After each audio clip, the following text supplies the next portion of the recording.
বিগত সময়ে যারা ছিলেন এখানে তারা এক ধরনের ডিজিটাল প্রতারণা আমাদের সাথে করেছেন। তারা আমাদেরকে বিভিন্ন ডিজিটাল স্মার্ট বাংলাদেশের কথা বলেছেন, অথচ বাংলাদেশ ইন্টারনেটের গতির মধ্যে পৃথিবীতে অনেক দূর পিছিয়ে, প্রায় 100-র কাছাকাছি বাংলাদেশের গতি অনেক 100 পিছিয়ে রয়েছে।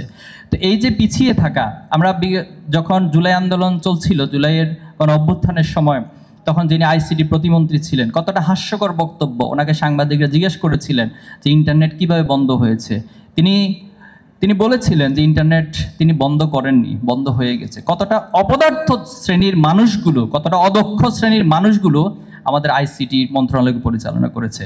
এজন্য আমরা মনে করি যে জুলাইয়ের পরবর্তী যে সম্ভাবনা তৈরি হয়েছে, সেই সম্ভাবনায় আমরা কৃষি, স্বাস্থ্য, প্রতিরক্ষা সহ প্রত্যেকটি সেক্টরে যদি আমরা আমাদের বিজ্ঞান প্রযুক্তির যথাযথ প্রয়োগ করতে পারি, টেকনোলজির প্রয়োগ করতে পারি, তাহলে বাংলাদেশ অনেক দূর এগিয়ে যাওয়ার সম্ভাবনা থাকবে।